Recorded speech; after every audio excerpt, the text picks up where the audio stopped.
ನಮಸ್ತೆ ಸ್ನೇಹಿತರೆ, ಕನ್ನಡ ದೀಪ ಯೂಟ್ಯೂಬ್ ಚಾನಲ್ಗೆ ನಿಮಗೆಲ್ಲರಿಗೂ ಆತ್ಮೀಯವಾದಂಥ ಸ್ವಾಗತವನ್ನು ಕೋರುತ್ತಾ ಇವತ್ತಿನ ಸಂಚಿಕೆಯಲ್ಲಿ ಹೊಸಗನ್ನಡ ಸಾಹಿತ್ಯ ಪ್ರಕಾರಗಳಲ್ಲಿ ಒಂದಾಗಿರುವಂತಹ ಸಣ್ಣ ಕಥೆಗಳು ಈ ಟಾಪಿಕ್ ಬಗ್ಗೆ ತಿಳ್ಕೊಳ್ಳೋಣ. ಕಳೆದ ಸಂಚಿಕೆಗಳಲ್ಲಿ ಕಾದಂಬರಿ, ನಾವೆಲ್ ಹಾಗೆ ಡ್ರಾಮಾ, ನಾಟಕದ ಬಗ್ಗೆ ತಿಳ್ಕೊಂಡಿದ್ವಿ ಅಲ್ವಾ. ಇವತ್ತು ಶಾರ್ಟ್ ಸ್ಟೋರೀಸ್, ಸಣ್ಣ ಕಥೆಗಳು ಯಾವ ರೀತಿ ಉಗಮ ಆಯಿತು, ನಮ್ಮ ಕನ್ನಡ ಸಾಹಿತ್ಯದಲ್ಲಿ ಇದರ ಬೆಳವಣಿಗೆ ಯಾವ ರೀತಿ ಹಬ್ಬಿದೆ ಅನ್ನೋದನ್ನು ನಾವು ತಿಳ್ಕೊಬೇಕಾಗಿದೆ. ಶುರು ಮಾಡೋಣವಾ? ಸರಿ ನೋಡಿ, ಸಣ್ಣ ಕಥೆಗಳು ಕಾದಂಬರಿಯನ್ನು ಮೀರಿ ಜನಪ್ರಿಯವಾಗಿರುವಂತಹ ಒಂದು ಪ್ರಕಾರ ಅಂತಲೇ ಹೇಳ್ತೀನಿ. ಯಾಕೆ? ಕೈಗಾರಿಕಾ ಕ್ರಾಂತಿ ನಡೀತಲ್ವ ಯುರೋಪಲ್ಲಿ. ಆ ಕೈಗಾರಿಕಾ ಕ್ರಾಂತಿಯ ನಂತರ ಸಮಯದ ಅಭಾವ ತುಂಬಾ ಇರುತ್ತೆ. ಅದರ ಪರಿಣಾಮವಾಗಿ ಜನಗಳಿಗೆ ಈ ಮಹಾಕಾವ್ಯಗಳು, ಕಾದಂಬರಿಗಳನ್ನು ಓದೋದಕ್ಕೆ ಅಷ್ಟಾಗಿ ತಾಳ್ಮೆನೇ ಇರೋದಿಲ್ಲ. ತುಂಬ ಲಾಂಗ್ ಇರ್ತಾವಲ್ವ ಕಾದಂಬರಿಗಳು ಅಂತ ಅಂದರೆ, ಅದು ದೀರ್ಘ ಮಹಾಕಾವ್ಯ ಥರ ಅಲ್ವಾ. ಜಾಸ್ತಿ ಪುಟಗಳಲ್ಲಿ ಅದನ್ನು ಪ್ರಿಂಟ್ ಮಾಡಿರ್ತಾರೆ. ತುಂಬ ಲೆಂತಿ ಕಥೆಗಳಿರ್ತವೆ. ಓದೋದಕ್ಕೆ ಸ್ವಲ್ಪ ಇಂಟ್ರೆಸ್ಟ್ ಕಮ್ಮಿ ಆಗ್ಬಿಟ್ಟಿರುತ್ತೆ. ಅದು ಯಾಕೆ ಅನ್ನೋದನ್ನ ನೆಕ್ಸ್ಟ್ ಇದ್ರ ಬಗ್ಗೆನೇ ಹೇಳ್ತೀನಿ. ಈಗ ಜಸ್ಟ್ ಇದನ್ನು ತಿಳ್ಕೊಳ್ಳಿ. ಕೈಗಾರಿಕಾ ಕ್ರಾಂತಿಯ ನಂತರ ಸಮಯದ ಅಭಾವದಿಂದನೇ ಓದುಗರು ಸ್ವಲ್ಪ ತಾಳ್ಮೆಯನ್ನು ಕಳ್ಕೊತಾರಲ್ವ. ಹಾಗಾಗಿ ಈ ಕಾವ್ಯಗಳು, ಮಹಾಕಾವ್ಯ, ಕಾದಂಬರಿಗಳು ಸ್ವಲ್ಪ ಜನಪ್ರಿಯತೆ ಕುಂದುತ್ತಾ ಹೋಗುತ್ತೆ.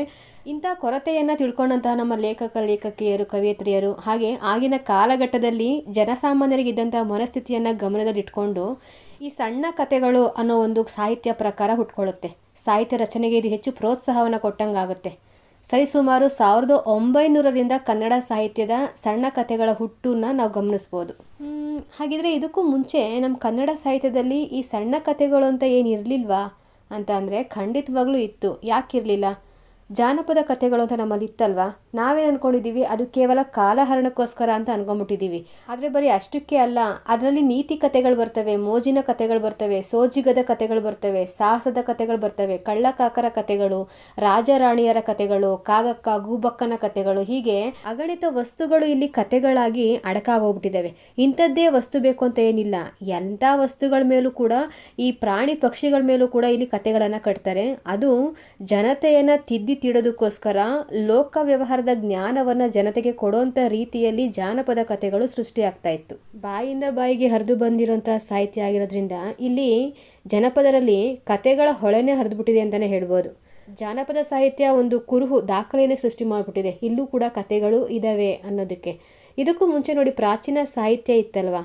ಅಲ್ಲಿ 10ನೇ ಶತಮಾನದಲ್ಲಿ ವಡ್ಡಾರಾಧನೆ, ಉಪಸರ್ಗ ಕೇವಲಿಗಳ ಕಥೆ ಅಂತ ಹೇಳ್ತೀವಿ. ಕನ್ನಡದ ಅತ್ಯಂತ ಪ್ರಾಚೀನ ಗದ್ಯ ಕಥೆಗಳ ಸಂಕಲನ ಅಂತ ಕರಿತೀವಿ ವಡ್ಡಾರಾಧನೆನ. 19 ಕಥೆಗಳು ಬರ್ತವೆ ಅದರಲ್ಲಿ. ನಮ್ಮಲ್ಲಿ ಕಥೆಗಳು ಆರಂಭ ಆಗಿದೆ ಗದ್ಯ ಕಥೆಗಳ ಮೂಲಕ. ಇವಾಗ ವಡ್ಡಾರಾಧನೆ ನೋಡಿದ್ವಿ ಅಲ್ವಾ. ಗುಣಾಢ್ಯ ಬರೆದಿರುವಂತಹ ಬೃಹತ್ ಕಥೆ, ಇಲ್ಲೂ ಕೂಡ ನಾವು ಕಥೆಗಳನ್ನ ಗಮನಿಸ್ತೀವಿ. ಮತ್ತು ಚಾವುಂಡರಾಯ ಬರೆದಿರುವಂತಹ ಚಾವುಂಡರಾಯ ಪುರಾಣ, ನಯಸೇನ ಬರೆದಿರುವಂತಹ ಧರ್ಮಾಮೃತ, ಬ್ರಹ್ಮಶಿವನ ಸಮಯ ಪರೀಕ್ಷೆ, ಇವೆಲ್ಲ ಕಥೆಗಳನ್ನು ಒಳಗೊಂಡಿರುವಂತಹ ಕೃತಿಗಳು. ಮುಖ್ಯವಾಗಿ ಒಂದು ಮುಖ್ಯ ಕಥೆಗೆ ಅಂಟ್ಕೊಂಡಿರುವಂತೆ ಉಪಕಥೆಗಳೇ ಸಿಕ್ಕಾಪಟ್ಟೆ ಇದ್ದಾವೆ ಈ ಎಲ್ಲ ಕೃತಿಗಳಲ್ಲೂ. ನಾವು ಕನ್ನಡದಲ್ಲಿ ಕಥೆ ಆದ ತಕ್ಷಣ ನಮಗೆ ನೆನಪಾಗೋದೇ ದುರ್ಗಸಿಂಹನ ಪಂಚತಂತ್ರ, ಹೌದಲ್ವಾ. ಎಷ್ಟು ಕಥೆಗಳಿದ್ದಾವೆ ಅದರಲ್ಲಿ. ಪಂಚತಂತ್ರಗಳ ಮೂಲಕ ಅನೇಕ ಉಪಕಥೆಗಳು ಬಂದ್ಬಿಟ್ಟಿದ್ದಾವೆ ಅದರಲ್ಲಿ. ಈ ಸಣ್ಣ ಕಥೆಯ ಒಂದು ಹಿನ್ನೆಲೆಯನ್ನು ಇನ್ನೂ ಒಂದು ಸ್ವಲ್ಪ ಹಿಂದಕ್ಕೆ ತಗೊಂಡೋದ್ರೆ, ಮಹಾಕಾವ್ಯಗಳಲ್ಲೂ ಕೂಡ ಅನೇಕ ಕಥೆಗಳಿದ್ದಾವೆ, ಉಪಕಥೆಗಳಿದ್ದಾವೆ. ಅಷ್ಟೇನಾ? ವೇದೋಪನಿಷತ್ತುಗಳಿದಾವಲ್ಲ, ಅಲ್ಲೂ ಕೂಡ ಕಥೆಗಳಿಗೇನು ಕೊರತೆಯೇ ಇಲ್ಲ. ಆ ವೇದಗಳಲ್ಲಿರುವಂಥ ವಿಚಾರಧಾರೆಗಳನ್ನು, ಗೂಢಾರ್ಥಗಳನ್ನು ಸಾಮಾನ್ಯ ಜನರಿಗೂ ಕೂಡ ಸರಳೀಕರಿಸಿ ತಿಳಿಸುವಂಥ ಉದ್ದೇಶದಿಂದನೇ ಪುರಾಣಗಳು ಹುಟ್ಕೊತವೆ. ಈ ಪುರಾಣವನ್ನು ಮನದಟ್ಟು ಮಾಡೋದಕ್ಕೆ ಅಂತಲೇ ಕಥಾತಂತ್ರಗಳನ್ನು ಬಳಸ್ಕೊಂಡ್ರು. ಕಥೆಗಳಾಗಿ ಹೇಳೋದಕ್ಕೆ ಶುರು ಮಾಡ್ಕೊತಾರೆ. ಹಾಗಾಗಿ ಈ ಪುರಾಣಗಳು ಕಥೆಗಳ ಕಣಜ ಅಂತ ಕರೆಸ್ಕೊತವೆ. ನಮ್ಮ ಮಹಾಕಾವ್ಯ ಆಗಿರೋ ರಾಮಾಯಣ ಮಹಾಭಾರತವನ್ನೇ ಗಮನಿಸಿ. ಅದರಲ್ಲಿ ಎಷ್ಟು ಕಥೆಗಳು, ಮುಖ್ಯ ಕಥೆಗಳಿಗೆ ಅನೇಕ ಉಪಕಥೆಗಳು ಒಂದಾದ್ಮೇಲೆ ಒಂದು ತೆರ್ಕೊತಾನೆ ಇರ್ತವೆ. ಆಗ ಮತ್ತು ಈಗ ನಮ್ಮೆಲ್ಲ ಸಣ್ಣ ಕಥೆಗಳಿಗೂ ಮೂಲ ಆಕಾರ ಎಲ್ಲಿ ಕಥಾವಸ್ತುಗಳನ್ನು ಆಯ್ಕೆ ಮಾಡ್ಕೋತಾ ಇದ್ರು ಅಂದರೆ ಈ ಮಹಾಕಾವ್ಯಗಳು, ವೇದೋಪನಿಷತ್ತುಗಳು, ಪುರಾಣಗಳಿಗೆ ಹೋಗ್ಬಿಡ್ತಾ ಇದ್ರು. ಅಲ್ಲಿ ಯಾವುದಾದ್ರೂ ಒಂದು ಟಾಪಿಕ್ನ ಚೂಸ್ ಮಾಡಿಕೊಂಡು ಅದ್ರ ಮೇಲೆ ಕಥೆಗಳನ್ನು ಬರೀತಾ ಇದ್ರು. ನೋಡಿ, ಈ ಥರದ್ದು ಒಂದು ಕಥಾ ಸಾಹಿತ್ಯ ನಮ್ಮ ಕನ್ನಡ ಸಾಹಿತ್ಯದಲ್ಲಿ ಆಧುನಿಕ ಸ್ಪರ್ಶ ಆಗೋದಕ್ಕಿಂತ ಮುಂಚೆನೇ ಗದ್ಯ ಕಥೆಯ ರೂಪದಲ್ಲಿ ಇತ್ತು. ಇನ್ನು ಪಾಶ್ಚಾತ್ಯರು ಬರ್ತಾರಲ್ವ, ನಂತರದಲ್ಲಿ ಯಾವೆಲ್ಲ ಬದಲಾವಣೆಗಳಾಗುತ್ತೆ. ಆಗಲೇ ಹೇಳಿದೆ, ಕೈಗಾರಿಕಾ ಕ್ರಾಂತಿ ನಂತರ ಸಮಯದ ಅಭಾವ ತುಂಬಾ ಇತ್ತು ಅಂತ ಅಲ್ವಾ. ಯಾಕೆ ಅಂತಂದರೆ ನೋಡಿ, ಯುರೋಪ್ನಲ್ಲಿ ಆಗಿರುವಂಥ ಕೈಗಾರಿಕಾ ಕ್ರಾಂತಿಯ ಬಿಸಿ ಪ್ರತಿಯೊಂದು ರಂಗದ ಮೇಲೂ ಪ್ರಭಾವವನ್ನು ಬೀರ್ತಾ ಹೋಗುತ್ತೆ. ಅದು ಸಾಹಿತ್ಯ ಲೋಕವನ್ನು ಕೂಡ ಬಿಡಲಿಲ್ಲ. ಪಾಶ್ಚಾತ್ಯರ ಆಗಮನದಿಂದ ನಮ್ಮ ದೇಶದಲ್ಲಿ ಅದುವರೆಗೆ ಇದ್ದಂತಹ ಸಾಂಸ್ಕೃತಿಕ ಹಾಗೆ ಸಾಹಿತ್ಯಿಕ ಜೀವನ ಮೌಲ್ಯಗಳು ಘರ್ಷಣೆಗೊಳಗಾಗಿ ಕೊಂಚ ಮಟ್ಟಿಗೆ ಬದಲಾವಣೆ ಒಳಗಾಗ್ಬಿಡುತ್ತೆ. ಇದು ಸಾಲದು ಅನ್ನೋ ಹಾಗೆ ಆಂಗ್ಲ ಸಾಹಿತ್ಯದ ಅಭ್ಯಾಸದಿಂದ ನಮ್ಮ ಸಾಹಿತಿಗಳಿಗೆ, ನಮ್ಮ ವಿದ್ಯಾವಂತ ವರ್ಗಕ್ಕೆ ಅಲ್ಲಿನ ಒಳಹೊರಗುಗಳ ಬಗ್ಗೆ ಸಂಪೂರ್ಣವಾಗಿ ತಿಳಿತಾ ಹೋಗುತ್ತಲ್ಲ, ಆಗ ನಾವು ಯಾಕೆ ಇವರಿಗೆ ಅಡಿಯಾಳಾಗಿದ್ದೀವಿ, ಇವ್ರು ಯಾಕೆ ನಮ್ಮ ಮೇಲೆ ದಬ್ಬಾಳಿಕೆ ಮಾಡ್ತಿದ್ದಾರೆ, ಈ ದಾಸ್ಯತ್ವ ನಮ್ಗೆ ಯಾಕೆ ಬೇಕು, ಯಾಕೆ ಗುಲಾಮಗಿರಿಯನ್ನು ನಾವು ಮಾಡ್ತಾ ಇದ್ದೀವಿ, ಇಂಥ ಅನೇಕ ಪ್ರಶ್ನೆಗಳು ಅವ್ರ ತಲೆಯಲ್ಲಿ ಹೇಳ್ತವೆ. ಇಲ್ಲಿ ಯಾರು ಕೂಡ ಗುಲಾಮ್ರಲ್ಲ, ಎಲ್ರಿಗೂ ಕೂಡ ಸ್ವತಂತ್ರ ಇದೆ. ಇವ್ರು ನಮ್ಮನ್ನ ದಾಸ್ಯತ್ವದಲ್ಲಿ ಇಟ್ಕೊಂಡಿದ್ದಾರೆ ಅನ್ನೋದು ಇವ್ರಿಗೆ ಅರಿವಿಗೆ ಬರುತ್ತಲ್ವಾ. ಸ್ವತಂತ್ರ ಹೀನತೆಯ ಬಗ್ಗೆ ನಮ್ಮ ಸಾಹಿತಿಗಳಿಗೆ ಯಾವಾಗ ಅರಿವಿಗೆ ಬರುತ್ತೋ ಅದು ಈ ಸಾಹಿತ್ಯದ ಒಳೆಯಲ್ಲಿ ಕಥೆಯ ರೂಪವಾಗಿ ಮಾರ್ಪಾಡಾಗುತ್ತೆ. ಅವರ ಭಾವನೆಗಳನ್ನು, ಅವರ ಒಂದು ಹತಾಶ ಸ್ಥಿತಿಯನ್ನು ಏನೆಲ್ಲ ಅನುಭವಿಸ್ತಾ ಇದ್ದಾರಲ್ವ, ಆ ಒಂದು ಯಾತನೆಯನ್ನು ಕತೆಗಳಲ್ಲಿ ತಮ್ಮ ಭಾವನೆಗಳನ್ನು ಓತಪ್ರೇತವಾಗಿ ಹರಿಯೋದಕ್ಕೆ ಬಿಡ್ತಾರೆ. ಅಂದರೆ ಒಂದು ಮಹಾಪೂರನೇ ಹರಿದು ಬಿಡುತ್ತೆ. ಏನೆಲ್ಲ ಅನುಭವಿಸ್ತಾ ಇದ್ದಾರೆ, ಈ ದಾಸ್ಯತ್ವ ನಮಗೆ ಬೇಕಾ, ಯಾಕೆ ಈ ಥರ ದಬ್ಬಾಳಿಕೆ ನಡೀತಾ ಇದೆ, ಮತ್ತು ಆ ಪಾಶ್ಚಾತ್ಯ ಸಂಸ್ಕೃತಿಯಿಂದ ನಮ್ಮ ದೇಶದ ಮೇಲೆ ಯಾವೆಲ್ಲ ಪರಿಣಾಮಗಳು ಬೀರ್ತಾ ಇದ್ದಾವೆ, ನಾವೇನಾಗ್ತಾ ಇದ್ದೀವಿ, ಇಂಥ ಒಂದು ಅಂಶಗಳನ್ನೆಲ್ಲ ಕತೆಗಳ ಮೂಲಕ ತರ್ತಾರೆ. ಫಾರ್ ಎಕ್ಸಾಂಪಲ್ ಕೆರೂರು ವಾಸುದೇವಾಚಾರ್ಯ ಬರೆದಿರುವಂತಹ ತೊಳೆದ ಮುತ್ತು ನೋಡಿ, ನಮ್ಮ ಸಂಸ್ಕೃತಿಗೂ ಪಾಶ್ಚಾತ್ಯ ಸಂಸ್ಕೃತಿಗೂ ಎಷ್ಟು ಡಿಫ್ರೆನ್ಸ್ ಇದೆ. ಜನಗಳು ಯಾವ ರೀತಿ ಇನ್ನೊಂದು ಸಂಸ್ಕೃತಿಗೆ ಮಾರು ಹೋಗ್ತಾರೆ, ಅಂದರೆ ಅಲ್ಲಿ ಸ್ವತಂತ್ರ ಇದೆ ಅಲ್ವಾ, ಹಾಗಾಗಿ ಮಾರು ಹೋಗ್ತಾ ಇದ್ದಾರೆ. ಬೇಸಿಕಲಿ ಈ ಕಥೆಯಲ್ಲಿ ಆಂತರಿಕ ಸೌಂದರ್ಯನೇ ಮುಖ್ಯ ಅಂತ ತೋರಿಸಿದ್ದಾರೆ, ಬಾಹ್ಯ ಸೌಂದರ್ಯದಕ್ಕಿಂತ.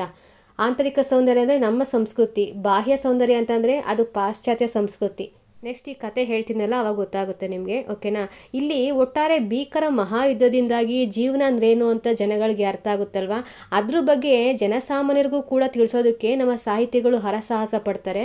ಅದನ್ನು ಕತೆಗಳಾಗಿ ಹೇಳೋದಕ್ಕೆ ಅವರು ಟ್ರೈ ಮಾಡ್ತಾರೆ. ಯಾಕಂದರೆ ಇಷ್ಟೆಲ್ಲ ಭೀಕರ ಯುದ್ಧಗಳನ್ನು, ಇಷ್ಟೆಲ್ಲ ಜೀವನದ ಯಾತನೆಗಳನ್ನು ಅನುಭವಿಸಿರುವಂಥ ಜನಸಾಮಾನ್ಯರಿಗೆ ಮಹಾಕಾವ್ಯಗಳೋದ್ರಿ, ಕಾದಂಬರಿಗಳೋದ್ರಿ, ಇಷ್ಟಿಷ್ಟು ದೊಡ್ಡ ದೊಡ್ಡ ಬುಕ್ಗಳನ್ನ ಓದ್ರಿ ಅಂದರೆ ಓದ್ತಾರಾ? ಅವ್ರಿಗೆ ಆ ಒಂದು ಮನಸ್ಥಿತಿ ಇರುತ್ತಾ? ಇಲ್ಲ ಅಲ್ವಾ. ಹಾಗಾಗಿ ಈ ಚಿಕ್ಕ ಚಿಕ್ಕ ಕತೆಗಳಲ್ಲಿ ನಾವು ಏನು ನಡೀತಿದೆಯೋ ವಾಸ್ತವತೆಯನ್ನು ಕಟ್ಕೊಟ್ಬಿಟ್ರೆ ಖಂಡಿತವಾಗ್ಲೂ ಅವ್ರು ಓದ್ತಾರೆ ಅನ್ನೋದು ನಮ್ಮ ಸಾಹಿತಿಗಳಿಗೆ ಅರಿವಿಗೆ ಬರುತ್ತಲ್ಲ, ಆವಾಗ ಉಟ್ಕೊಂಡಿದ್ದೆ ಈ ಸಣ್ಣ ಕತೆ. ನೋಡಿ, ನಮ್ಮಲ್ಲಿ ಈಗಾಗಲೇ ಇರುವಂತಹ ಈ ಗದ್ಯ ಕಥೆಗಳಿಗೆ ಹೊಸ ರೂಪವನ್ನು ಕೊಟ್ಕೊಂಡು ಪಾಶ್ಚಾತ್ಯ ಸಂಸ್ಕೃತಿಯ ಹಾಗೆ ಪಾಶ್ಚಾತ್ಯ ವಿದ್ಯಾಭ್ಯಾಸದ ಪ್ರಭಾವದಿಂದ ಸಣ್ಣ ಕಥೆಗಳು ಅಂತ ಹೊಸದಾಗಿ ಹೆಸರನ್ನ ಪಡ್ಕೊಂಡು ಒಂದು ಪ್ರಕಾರವಾಗಿ ನಮ್ಮ ಸಾಹಿತ್ಯಕ್ಕೆ ಬಂದು ಸೇರ್ಕೊತಾ ಇದ್ದಾವೆ. ಈಗ ನಮ್ಮ ಬಗ್ಗೆ ಮಾತಾಡೋದಾದ್ರೆ ನೋಡಿ, ಸಣ್ಣ ಕಥೆಗಳು ಮೊದಲಿಗೆ ನಮ್ಮ ಭಾರತದಲ್ಲಿ ಬಂಗಾಳದಲ್ಲಿ ಪ್ರಾರಂಭ ಆಗುತ್ತೆ, ನಂತರ ಮರಾಠಿಯಲ್ಲಿ, ಆ ನಂತರ ಕನ್ನಡದಲ್ಲಿ ಶುರುವಾಗುತ್ತೆ. ಅಲ್ಲಿ ಪ್ರಮುಖವಾಗಿ ಸಣ್ಣ ಕಥೆಗಳನ್ನು ಬರಿತಾ ಇದ್ದವರು ಸ್ವರ್ಣಕುಮಾರಿ ಅವರಾಗಿರ್ಬೋದು, ಸೀತಾದೇವಿ ಅವರು, ರವೀಂದ್ರನಾಥ ಟ್ಯಾಗೋರ್ ಅವರು, ಪ್ರೇಮಚಂದರು, ಇವರೆಲ್ಲ ಆರಂಭಿಕದಲ್ಲಿ ಆದ್ಯರು ಅಂತ ಹೇಳ್ತೀವಲ್ಲ, ಆರಂಭಿಕ ಕಾಲಘಟ್ಟದ ಸಣ್ಣ ಕಥೆಗಳ ಆದ್ಯರು ಅಂತ ಹೇಳ್ಬೋದು ಇವರನ್ನ. ನಮ್ಮ ಕನ್ನಡದಲ್ಲಿ 1900 ಸರಿಸುಮಾರು 1900ರಿಂದ ಕನ್ನಡದಲ್ಲಿ 3 ಕಡೆ ಅಟ್ ಎ ಟೈಮ್, ಒಂದೇ ಕಡೆ ಆಗಲಿಲ್ಲ, 3 ಕಡೆ ಈ ಸಣ್ಣ ಕಥೆಗಳು ಉದ್ಭವ ಆಗ್ತವೆ. ಮಂಗಳೂರಲ್ಲಿ ಪಂಜೆ ಮಂಗೇಶರಾಯರು ಆರಂಭಿಸ್ತಾರೆ. ಮೈಸೂರು ಬಂದರೆ ಎಂ ಕಾಮತ್ರವರು ಬಂಗಾಳಿ ಕಥೆಗಳ ಪ್ರಭಾವದಿಂದ ಕಥೆಗಳನ್ನು ಬರೆಯೋದಕ್ಕೆ ಮುಂದಾಗ್ತಾರೆ. ಇನ್ನು ಉತ್ತರ ಕರ್ನಾಟಕದ ಕಡೆ ಬಂದರೆ ಕೆರೂರು ವಾಸುದೇವಾಚಾರ್ಯ ಅವರು ಮರಾಠಿ ಪ್ರಭಾವದಿಂದ ಸಣ್ಣ ಕಥೆಗಳನ್ನು ಬರೆಯೋದಕ್ಕೆ ಮುಂದಾಗ್ತಾರೆ. 1900ರಲ್ಲಿ ಸುಹಾಸಿನಿ ಪತ್ರಿಕೆಯಲ್ಲಿ ಪ್ರಕಟ ಆಗಿರುವಂತಹ ನನ್ನ ಚಿಕ್ಕ ತಾಯಿ, ಇದು ಕನ್ನಡದ ಮೊದಲ ಸಣ್ಣ ಕತೆ ಅನ್ನೋ ಹೆಗ್ಗಳಿಕೆಗೆ ಪಾತ್ರ ಆಗಿದೆ. ಇವರುಗಳ ಜೊತೆಗೆ ನಾವು ಮತ್ತೊಬ್ಬರನ್ನ ನೆನಪಿಸ್ಕೊಳ್ಳೇಬೇಕು, ಯಾಕಂದರೆ ಅವರು ಕನ್ನಡದ ಸಣ್ಣ ಕಥೆಗಳ ಜನಕ ಅಂತ ಕರೆಸ್ಕೊತಾರೆ, ಮಾಸ್ತಿ ಅವರು. ನೋಡಿ, ಕತೆಗಳಿಗೆ ಖಚಿತತೆಯನ್ನು ತಂದುಕೊಟ್ಟವರೇ ಮಾಸ್ತಿ ಅಂತ ಹೇಳ್ತಾರೆ. ಸರಿಸುಮಾರು 1910-20, ಸ್ವಲ್ಪ ಕನ್ಫ್ಯೂಸ್ ಇದೆ. ಈ ಕಾಲಘಟ್ಟದಲ್ಲಿ ಮಧುರವಾಣಿ ಪತ್ರಿಕೆಯಲ್ಲಿ ರಂಗನ ಕೋರ್ಟ್ಶಿಪ್, ರಂಗನ ಮದುವೆ, ದೀಪಾವಳಿ ಇವೆಲ್ಲ ಪ್ರಕಟ ಆಗುತ್ತೆ. ಈ ಮೂಲಕ ಆಧುನಿಕ ಕಥೆಗಳ ಸಣ್ಣ ಕಥೆಯ ಜನಕ ಅಂತ ಕರೆಸ್ಕೊಂತಾರೆ. ನೋಡಿ, ಈ ಕಥೆಗಳು ಒಂದು ಹೊಸ ರೂಪವನ್ನು ಪಡ್ಕೊಂಡು ಜನ್ಮ ತಾಳೋದೇ ನವೋದಯ ಕಾಲಘಟ್ಟದಿಂದ ಒಳ್ಳೆ ಮಿಂಚಿನಂತೆ ಪ್ರವಹಿಸುತ್ತೆ. ಇದಕ್ಕೂ ಮುಂಚೆ ನವೋದಯ ಪೂರ್ವ ಅಂತ ಬೇರೆ ಒಂದಿದೆಯಲ್ವಾ, ಅಲ್ಲಿ ಅನುವಾದ ಕಾರ್ಯ ಬಹಳ ಚುರುಕುಗತಿಯಲ್ಲಿ ನಡೀತಾ ಇತ್ತು. ಆದರೆ ನವೋದಯ ಕಾಲಘಟ್ಟದಲ್ಲಿ ಈ ಸಣ್ಣ ಕಥೆಗಳ ಪ್ರಕಾರಕ್ಕೆ ಒಂದು ಸಂಪೂರ್ಣ ಖಚಿತವಾದಂಥ ರೂಪವನ್ನು ತಂದುಕೊಡ್ತಾರೆ ಮಾಸ್ತಿಯವರು. ಅವರು ಬರೆದಿರುವಂಥ ಸಣ್ಣ ಕಥೆಗಳು ಅನ್ನೋ ಗ್ರಂಥದಿಂದಲೇ ಆಧುನಿಕ ಕಥಾ ಸಾಹಿತ್ಯದ ಹೆಬ್ಬಾಗಿಲು ತೆರೀತು ಅಂತ ಹೇಳ್ಬೋದು. ಎಷ್ಟು ಬ್ಯೂಟಿಫುಲ್ ಆಗಿರೋ ಕಥೆಗಳು ಇಲ್ಲಿ ಬಂದಿದ್ದಾವೆ ಗೊತ್ತಾ. ಕೆರೂರು ವಾಸುದೇವಾಚಾರ್ಯ ಬರೆದಿರುವಂತಹ ಪ್ರಕೃತಿ ಬಲ ಆಗಿರ್ಬೋದು, ಮಲ್ಲೇಶಿಯ ನಲ್ಲೆಯರು, ಕರಿಗಾಲಿನ ಗಿರಿರಾಯರು, ತೊಳೆದ ಮುತ್ತು, ಪಂಜೆ ಮಂಗೇಶರಾಯರು ಬರೆದಿರುವಂತಹ ನನ್ನ ಚಿಕ್ಕ ತಾಯಿ, ನನ್ನ ಚಿಕ್ಕ ತಂದೆ, ಎಂ ಕಾಮತ್ ಅವರು ಬರೆದಿರುವಂತಹ ಅಂದಿನ ಆಲೂರು ಅನ್ನೋ ಕಥಾ ಸಂಗ್ರಹ, ಮಾಸ್ತಿಯವರು ಬರೆದಿರುವಂತಹ ರಂಗಪ್ಪನ ಮದುವೆ, ಸಣ್ಣ ಕಥೆಗಳ ಸಂಪುಟಗಳನ್ನು ಕೂಡ ನಾವಿಲ್ಲಿ ಗುರುತಿಸ್ಬೋದು. ಎಲ್ಲಿ? ನವೋದಯ ಕಾಲಘಟ್ಟದಲ್ಲಿ. ಇದಿಷ್ಟೇನಾ? ಇಲ್ಲ. ಪ್ರಣಯ ಕಥೆಗಾರರು ಅಂತ ಕರೆಸ್ಕೊಳ್ಳೋ ಆನಂದರು, ನಾನು ಕೊಂದ ಹುಡುಗಿ, ಕೊನೆಯ ಎಂಟಾಣಿ, ಸಂಸಾರ ಶಿಲ್ಪ, ಹೆಂಡತಿಯ ಕಾಗದ, ಚಂದ್ರಗ್ರಹಣ, ಮಾಟಗಾತಿ, ಪದ್ಮಪಾಕ, ನಾವು ಹಾಗೆಯೇ, ಹೀಗೆ ಇನ್ನು ಅನೇಕ ಕಥೆಗಳಲ್ಲಿ ಪ್ರಣಯ ಜೀವನದ ರಸಿಕತೆಯ ಕಾಲುವೆಯನ್ನೇ ಹರಿಸಿದ್ದಾರೆ. ಹಾಗೆ ಕೆ ಗೋಪಾಲಕೃಷ್ಣರಾಯರು ಬರೆದಿರುವಂತಹ ಹುಚ್ಚುಮುನಿ, ನಮ್ಮ ದೊಡ್ಡಪ್ಪ, ಡಾಕ್ಟರ್ ಸುಶೀಲಾ ಸಂಕೇತ್, ಬೆಟಗೇರಿ ಕೃಷ್ಣ ಶರ್ಮಾ ಅವರು ಬರೆದಿರುವಂತಹ ಜೋಗತಿಕಲ್ಲು, ಸೀಮೆಗಲ್ಲು, ಮಲ್ಲಮ್ಮನ ಮಹಾಭಾರತ, ಇಬ್ಬಣದ ದಿಬ್ಬಣ, ಅರಳಿದ ಜೀವ, ನೆತ್ತರ ಕೊಡುಗೆ ಇವೆಲ್ಲ ಅತ್ಯಂತ ಪ್ರಮುಖವಾಗಿರುವಂತಹ ವಿಶಿಷ್ಟವಾಗಿರುವಂತಹ ಕಥೆಗಳು. ಇವರಷ್ಟೇ ಅಲ್ಲ, ಇನ್ನೂ ಅನೇಕ ಕವಿಗಳು ಬರೆದಿದ್ದಾರೆ. ಇವಾಗ ಕಾರಂತರು ನಮ್ಮ ಮಾಸ್ಟ್ರು ಅಂತ ಬರೆದಿದ್ರೆ, ಬೇಂದ್ರೆಯವರು ಪಾಲಾಪೋ ಅಂತ ಬರೆದಿದ್ದಾರೆ. ಮುಗುಳಿಯವರು ಕನಸಿನ ಕೆಳದಿ, ಪೂತಿನರವರ ಧ್ವಜರಕ್ಷಣೆ, ರಾಜರತ್ನಂ ಅವರ ಹನಿಗಳು, ಗೊರೂರು ರಾಮಸ್ವಾಮಿ ಅಯ್ಯಂಗಾರ್ ಅವರ ಹಳ್ಳಿಯ ಚಿತ್ರ, ವಯ್ಯಾರಿ, ಗರುಡಗಂಬದ ದಾಸಯ್ಯ, ಬೆಸ್ತರ ಕರಿಯ, ಶಿವರಾತ್ರಿ, ಹಾಗೆ ಕುವೆಂಪುರವರ ಸನ್ಯಾಸಿ ಮತ್ತು ಇತರ ಕಥೆಗಳು. ಇವೆಲ್ಲ ಶ್ರೇಷ್ಠ ಸಾಹಿತಿಗಳಿಂದ ರಚನೆಯಾಗಿರುವಂತಹ ಅತ್ಯದ್ಭುತವಾಗಿರುವಂತಹ ಕಥೆಗಳು. ಈ ಕಥೆಗಳ ರಚನೆಯ ಅಬ್ಬರ ಈ ನವೋದಯಕ್ಕೆ ಮುಗಿಲಿಲ್ಲ, ಅದು ಹಾಗೆ ನೆಕ್ಸ್ಟ್ ಪೀರಿಯಡ್ಗೂ ಕಂಟಿನ್ಯೂ ಆಗುತ್ತೆ. ಪ್ರಗತಿಶೀಲ ಸಾಹಿತ್ಯ ಬರುತ್ತಲ್ವ, ಅಲ್ಲೂ ಕೂಡ ಕಥೆಗಳು ಹುಟ್ಕೊತವೆ. ಈ ಮುಂಚೆ ಏನಿತ್ತು, ಕಲೆಗಾಗಿ ಕಲೆ ಅನ್ನೋ ಒಂದು ಕೂಗಿತ್ತು. ಆದರೆ ಕಾಲಾನಂತರದಲ್ಲಿ ಈ ಪ್ರಗತಿಶೀಲ ಕಾಲಘಟ್ಟದಲ್ಲಿ ಬದುಕಿಗಾಗಿ ಕಲೆ ಅನ್ನೋಂಥ ಒಂದು ಹೊಸ ಧ್ವನಿಯೊಂದಿಗೆ ಪ್ರಗತಿಶೀಲ ಚಳುವಳಿ ಹುಟ್ಕೊತವೆ. ಇಲ್ಲಿನ ಬರಹಗಾರರಿಗೆ ರೈತ, ಕಾರ್ಮಿಕ, ಈ ಕೂಲಿಕಾರರು ಇವ್ರ ಬದುಕೆ ಒಂದು ರೀತಿ ಪ್ರೇರಣೆ ಆಗ್ಬಿಡ್ತು. ಕತೆಗಳನ್ನು ಸೃಷ್ಟಿ ಮಾಡೋದಕ್ಕೆ, ಒಂದು ಕಥಾವಸ್ತುವನ್ನು ಆಯ್ಕೆ ಮಾಡ್ಕೊಳ್ಳೋದಕ್ಕೆ ಇವರೆಲ್ಲ ಪ್ರೇರಣಾ ಶಕ್ತಿಗಳಾಗಿ ನಿಂತ್ಕೊತಾರೆ. ಹಾಗಾಗಿ ಇಲ್ಲಿ ಬದುಕಿನ ವಾಸ್ತವದ ಚಿತ್ರಣವನ್ನು ಕತೆಗಳಲ್ಲಿ, ಈ ಸಾಹಿತ್ಯದಲ್ಲಿ ಕಟ್ಕೊಡೋದಕ್ಕೆ ನಮ್ಮ ಸಾಹಿತಿಗಳು ಪ್ರಯತ್ನ ಪಡ್ತಾರೆ. ನಮಗೀಗಾಗಲೇ ಗೊತ್ತಿರೋ ಹಾಗೆ ಆನಾಕರು, ತಾರಾಸು, ನಿರಂಜನ, ಕಟ್ಟಿಮನಿಯವರು ಪ್ರಗತಿಶೀಲ ಚಳುವಳಿಯ ನೇತಾರರು ಅಂತ ಕರೆಸ್ಕೊತಾರೆ. ಇವರಿಷ್ಟು ಜನ ತುಂಬಾ ಇಂಪಾರ್ಟೆಂಟ್ ಆಗಿರೋರು. ಇಲ್ಲಿ ಕತೆಗಳು ಯಾವ ರೀತಿ ಹುಟ್ಕೊತಾ ಇದ್ವು ಅಂದರೆ, ಈ ಮುಂಚೆ ಹೊಟ್ಟೆ ಹಸ್ತಿರೋಂಥ ಹೊತ್ತಿನಲ್ಲಿ ದಾಸ್ಯದ ಉರುಳಿನಲ್ಲಿ ಸಿಲುಕಿರೋಂಥ ಸಂದರ್ಭದಲ್ಲಿ ರಾಮ, ಸೀತಾ ಈ ಥರ ಗೊಡ್ಡು ಸಂಪ್ರದಾಯಗಳು ನಮಗೆ ಬೇಕಾಗಿಲ್ಲ ಅಂತ ಅಂದ್ಬಿಟ್ಟು ಅವರು ಜನಸಾಮಾನ್ಯರ ಆಶೋತ್ತರಗಳ ಮುಖವಾಣಿಯಾಗಿರುವಂಥ ಬರವಣಿಗೆ ಬೇಕು, ನಾವು ಆ ನಿಟ್ಟಿನಲ್ಲಿ ಬರಿಬೇಕು, ಬದುಕಿನ ನಿತ್ಯ ಪ್ರಾಥಮಿಕ ಅವಶ್ಯಕತೆಗಳಾಗಿರುವಂತಹ ಅನ್ನ, ಬಟ್ಟೆ, ವಸತಿ ಇದನ್ನು ನಾವು ಸಾಹಿತ್ಯದಲ್ಲಿ ತರಬೇಕು. ದೀನ ದಲಿತರ, ಕೂಲಿಕಾರರ, ರೈತರ ಜೀವನದ ಭಾವನೆಗಳು, ಬೇಗುದಿಗಳನ್ನು ಕಥಾವಸ್ತುಗಳನ್ನಾಗಿ ಮಾಡಿಕೊಂಡು ಕಥೆಗಳನ್ನ ಬರೀತಾರೆ. ಫಾರ್ ಎಕ್ಸಾಂಪಲ್, ಆನಾಕ್ರೂರವರು ಕಾಮನ ಬಿಲ್ಲು ಅನ್ನೋ ಕಥಾ ಸಂಗ್ರಹವನ್ನು ಬರೀತಾರೆ. ಹಾಗೆ ತಾರಸೂರವರ ಗಿರಿಮಲ್ಲಿಗೆಯ ನಂದನದಲ್ಲಿ, ಬಸವರಾಜ್ ಕಟ್ಟಿಮನಿಯವರ ಕಾರವಾನ್, ಹುಲಿಯಣ್ಣನ ಮಗಳು, ಸೋಲೋ ಗೆಲುವು, ದೇವುಡು ಬರೆದಿರುವಂತಹ ಪಾಲಾಪು, ಹಿರಿದ ಕತ್ತೆ, ಏಕಾಕಿನಿ, ಮಗುವಿನ ಕರೆ, ಪೂತಿನವರು ಬರೆದಿರುವಂತಹ ಕುರಿಯ ಹಿಂಡು, ಜಲಧರ, ಕ್ಷೀರಸಾಗರ ಈ ಕತೆಗಳೆಲ್ಲ ಆಗಲೇ ಹೇಳಿದ್ನಲ್ಲ, ಅಂಥದ್ದೇ ಧೋರಣೆಗಳನ್ನು ಇಟ್ಕೊಂಡು ಕತೆಗಳನ್ನು ರಚನೆ ಮಾಡ್ತಾಯಿದ್ರು ನಮ್ಮ ಸಾಹಿತಿಗಳು. ಒಂದು ಗಮನಿಸಿ, ಪ್ರಗತಿಶೀಲ ಸಾಹಿತ್ಯ ಇದ್ದಾಗ ನಮಗೆ ಸ್ವತಂತ್ರ ಆಗ್ತಾನೆ ಸಿಕ್ಕಿತ್ತು. ಆದರೆ ಈ ಕಥಾ ಸಾಹಿತ್ಯದಲ್ಲಿ ಏನೂ ಬದಲಾವಣೆ ಆಗಿರಲಿಲ್ಲ. ನೆಕ್ಸ್ಟ್ ಬರುತ್ತಲ್ವ ನವ್ಯ, ಅಲ್ಲಿ ಒಂದು ಸ್ವಲ್ಪ ಬದಲಾವಣೆಗಳಾಗುತ್ತೆ. ಬರೆಯುವಂಥ ಶೈಲಿ ಇರ್ಬೋದು, ಕಥಾತಂತ್ರ, ಪ್ರಾರಂಭ, ಮುಕ್ತಾಯ, ನಿರೂಪಣೆ ಇದರಲ್ಲೆಲ್ಲ ಹೊಸತನವನ್ನು ನಮ್ಮ ಸಾಹಿತಿಗಳು ತರ್ತಾರೆ. ಈ ಪಾಶ್ಚಾತ್ಯ ಮನೋವಿಜ್ಞಾನಿಗಳ ಪ್ರಭಾವ ನಮ್ಮ ನವ್ಯ ಕಥೆಗಳಲ್ಲಿ ತುಂಬಾ ಕಂಡುಬರುತ್ತೆ ಅಂದರೆ ತಪ್ಪಾಗೋದಿಲ್ಲ. ಮನೋವಿಜ್ಞಾನ ಅಂದ್ರೆ ಏನು ಹೇಳಿ, ಮನಸ್ಸಿನ ಅಧ್ಯಯನ ಅಲ್ವಾ. ಇಲ್ಲೂ ಕೂಡ ಬದುಕಿನ ಆಂತರ್ಯವನ್ನು ಅರ್ಥಕೊಳ್ಳೋದಕ್ಕೆ ಅಂತರ್ಮುಖಿಯಾಗಿ ಚಿಂತನೆಗೆ ತೊಡಗ್ತಾರೆ. ತಮ್ಮನ್ನು ತಾವು ಶೋಧಿಸ್ಕೊಳ್ತಾ ಬದುಕಿನ ಶೋಧನೆಗೆ ತೊಡಗ್ತಾರೆ. ವಾಸ್ತವತೆ, ಮಣ್ಣಿನ ವಾಸನೆಗಳನ್ನು ಮೈಗೂಡಿಸಿಕೊಳ್ಳೋದ್ರಲ್ಲಿ ಶ್ರೇಷ್ಠತೆಯನ್ನು ಕಂಡುಕೊಳ್ತಾರೆ. ಯಾರು? ಇಲ್ಲಿನ ಸಾಹಿತಿಗಳು.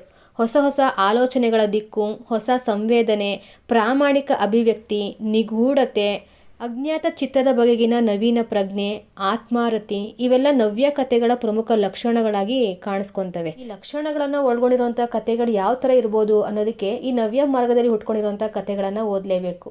For example, BC Ramachandra Sharma ಬರೆದಿರುವಂತಹ ಬೆಳಗಾಯಿತು, ಸೆರಗಿನ ಕೆಂಡ, ಏಳನೆಯ ಜೀವ, UR ಅನಂತಮೂರ್ತಿಯವರು ಬರೆದಿರುವಂತಹ ಎಂದೆಂದಿಗೂ ಮುಗಿಯದ ಕತೆ, ಪ್ರಶ್ನೆ ಕಥಾ ಸಂಕಲನ, ಹುಲಿಯ ಹೆಂಗರಳು, ಪಂಜರದ ಗಿಳಿ, P ಲಂಕೇಶರ ಕೆರೆಯ ನೀರನ್ನು ಕೆರೆಗೆ ಚೆಲ್ಲಿ ಕಥಾ ಸಂಕಲನ, ತೇಜಸ್ವಿಯವರ ಹುಲಿಯೂರಿನ ಸರಹದ್ದು, ನಂಜರಾಜ್ ಅರಸ್ರವರ ರಕ್ತ ತೊಟ್ಟಿಕ್ಕುತ್ತಿತ್ತು, ಸಂಪಿಗೆ ಅರಳಿತು, ಶ್ರೀಕಾಂತರ ಭೂಮಿ ಕಂಪಿಸಲಿಲ್ಲ, ಕಾಯಿ ಹಣ್ಣಾಯಿತು, ವೀಣಾ ಶಾಂತೇಶ್ವರ ಅವರ ಮುಳ್ಳುಗಳು, ಕೊನೆಯ ದಾರಿ, ಕವಲು, ಹಾಗೆ K ಸದಾಶಿವ ಅವರು ಬರೆದಿರುವಂತಹ ನಲ್ಲಿಯಲ್ಲಿ ನೀರು ಬಂತು. ಇವೆಲ್ಲ ಕಥೆಯಲ್ಲಿ ಸಾಮಾನ್ಯ ಘಟನೆಯೂ ಕೂಡ ಉತ್ತಮ ಬರಹಗಾರನ ಕೈಯಲ್ಲಿ ಪರಿಣಾಮಕಾರಿಯಾಗಿ ಮೂಡ್ತದೆ ಅನ್ನೋದಕ್ಕೆ ಒಂದು ಉತ್ತಮ ಉದಾಹರಣೆ. ಈ ಕಾಲಘಟ್ಟದಲ್ಲಿ ಸೃಷ್ಟಿಯಾಗಿರುವಂತಹ ಒಂದು ಶ್ರೇಷ್ಠ ಕಥೆಗಳು ಇವು ಅಂತ ಹೇಳ್ಬೋದು. ಇದನ್ನು ಹೊರತಾಗಿ ಇನ್ನೂ ತುಂಬ ಜನ, ಶಾಂತಿನಾಥ ದೇಸಾಯಿ ಇರ್ಬೋದು, ಗಿರಡ್ಡಿ ಗೋವಿಂದರಾಜು, ತಾರಾಸು, ಯಶವಂತ ಚಿತ್ತಾಲರು, TG ರಾಘವ ಇವರೆಲ್ಲನೂ ಕೂಡ ಕಥೆಗಳನ್ನು ಬರೆದಿದ್ದಾರೆ. ನವ್ಯ ಆದಮೇಲೆ ಬರೋದೇ ದಲಿತ ಬಂಡಾಯ ಮಾರ್ಗ ಅಂತ. ನೋಡಿ, ಇಲ್ಲಿ ನವ್ಯ ಪ್ರಕಾರ ಆಂತರಿಕ ಗೊಂದಲಗಳ ಸಂಘರ್ಷಗಳ ಅಡಿಯಲ್ಲಿ ಸಿಲುಕಿ ಜನಪರವಾಗಿರುವಂಥ ಕ್ರಿಯೆಗಳತ್ತ ಸಾಗದೆ ಇರೋದನ್ನ ಇದ್ದಂಗೆ ತೋರಿಸ್ಬಿಟ್ರೆ ಸಾಕ, ಅದಕ್ಕೆ ಏನಾದರೂ ಒಂದು ಪರಿಣಾಮಕಾರಿಯಾಗಿರುವಂತಹ ಒಂದು ಸೊಲ್ಯೂಷನ್ ಹುಡುಕ್ಬೇಕಲ್ವಾ. ಇಲ್ಲಿ ಏನೂ ಸಿಗ್ತಾ ಇರಲಿಲ್ಲ. ಹಾಗಾಗಿ ಒಂದು ಹೊಸ ಮಾರ್ಗವನ್ನೇ ಮುಂದಿನ ಸಾಹಿತಿಗಳು ಕಂಡುಕೊತಾರೆ. ಅದೇ ದಲಿತ ಬಂಡಾಯ ಸಾಹಿತ್ಯ. ಜಮೀನ್ದಾರಿಕೆಯ ಅವನತಿಯ ಹಾಗೆ ಬಂಡವಾಳಶಾಹಿಯ ಪ್ರವೇಶದ ಸಂಕ್ರಮಣ ಕಾಲಘಟ್ಟದಲ್ಲಿ ಈ ಚಳುವಳಿ ಹುಟ್ಕೊತದೆ, ಅದು ಸಾಹಿತ್ಯಿಕವಾಗಿ. ಈ ದಲಿತ ಬಂಡಾಯದಲ್ಲಿ ಮೊಟ್ಟ ಮೊದಲಿಗೆ ಧ್ವನಿ ಎತ್ತಿದವರು ಯಾರು ಅಂತಂದರೆ ಡಾಕ್ಟರ್ ಸಿದ್ಧಲಿಂಗಯ್ಯ ಅವರು ಬರೆದಿರೋಂತಹ ಕವನಗಳನ್ನು ನೀವು ಓದಿರ್ತೀರ. ಇಕ್ಕರಲ್ಲ ಓದಿರಲ್ಲ, ಈ ನನ್ನ ಮಕ್ಕಳು ಚರ್ಮ ಎಬ್ರಲ್ಲ, ನೆನ್ನೆ ದಿನ ನನ್ನ ಜನ ಮಿಂಚಿನಂತೆ ಬಂದರು, ಎಲ್ಲಿಗೆ ಬಂತು ಯಾರಿಗೆ ಬಂತು 47ರ ಸ್ವಾತಂತ್ರ್ಯ.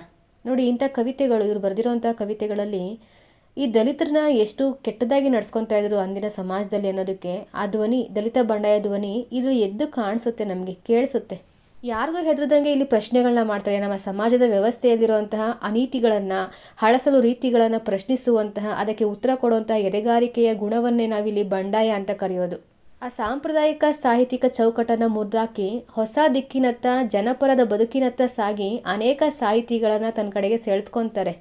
ಈ ಮಾರ್ಗದಲ್ಲಿ ನಾವು ಕಾಳೇಗೌಡ ನಾಗವಾರ, ಬರಗೂರು ರಾಮಚಂದ್ರಪ್ಪ, ಲಂಕೇಶ್ರು ಕೂಡ ಇಲ್ಲಿ ಗಮನಿಸ್ತೀವಿ. ತೇಜಸ್ವಿಯವರು, ಚನ್ನಣ್ಣ ವಾಲಿಕಾರ, ಬೆಸಗರಹಳ್ಳಿ ರಾಮಣ್ಣ, ದೇವನೂರು ಮಹಾದೇವ, ಅಲ್ಲಮಪ್ರಭು ಬೆಟ್ಟಂದೂರು, ಡಾಕ್ಟರ್ ಬಸವರಾಜ ಸಬರದ, ಗವಿಸಿದ್ದ ಬಳ್ಳಾರಿ, ಸೂಗಯ್ಯ ಹಿರೇಮಠ, ದೇವಯ್ಯ ಹರವೆ, ಎಲ್ ಹನುಮಂತಯ್ಯ, ಇನ್ನು ಅನೇಕ ಲೇಖಕರು ಈ ದಲಿತ ಬಂಡಾಯ ಧೋರಣೆಯನ್ನೇ ಇಟ್ಕೊಂಡು ಅನೇಕ ಕಥೆಗಳನ್ನು ರಚನೆ ಮಾಡಿದ್ದಾರೆ.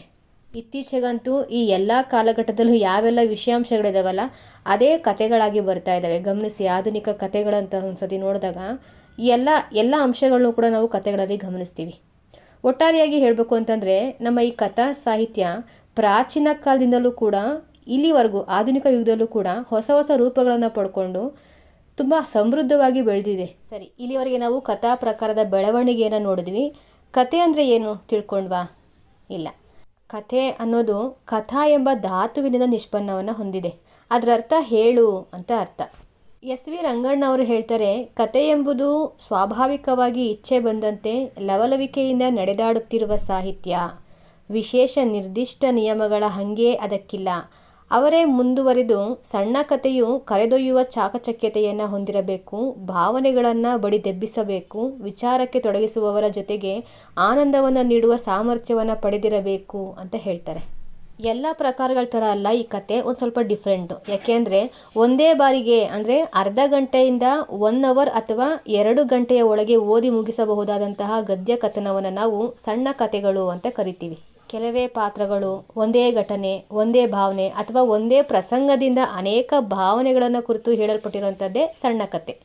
ಸಂಕ್ಷಿಪ್ತತೆ ಸಣ್ಣ ಕಥೆಯ ಜೀವಾಳ ಅಂತ ಕರೆಸ್ಕೊಂಡ್ರೆ ವಾಸ್ತವತೆ ಅದರ ಪರಮ ಗುರಿ ಅಂತಲೇ ಹೇಳ್ಬೋದು. ಕಲಾತ್ಮಕತೆಯನ್ನು ಮೈಗೂಡಿಸ್ಕೊಂಡು ಕಡಿಮೆ ಪಾತ್ರಗಳಿಂದ ಒಂದೇ ಕಥಾತಂತ್ರವನ್ನು ಕೊನೆಯವರೆಗೂ ಉಳಿಸ್ಕೊಂಡು ಕಥೆಯಲ್ಲಿ ಯಾವುದೇ ಉಪಕಥೆಗಳು, ಪ್ರಸಂಗಗಳು, ಉಪಪ್ರಸಂಗಗಳು ಯಾವುದೂ ಬೆರಕೆ ಮಾಡ್ದಲೇ ಓದುಗರಿಗೆ ಗೊಂದಲಕ್ಕೀಡು ಮಾಡದೆ ಪರಿಣಾಮಕಾರಿಯಾಗಿ ಒಂದೇ ಭಾಷೆಯಲ್ಲಿ ಬರೆಯಲ್ಪಟ್ಟಿರುವಂಥದ್ದೇ ಸಣ್ಣ ಕತೆ.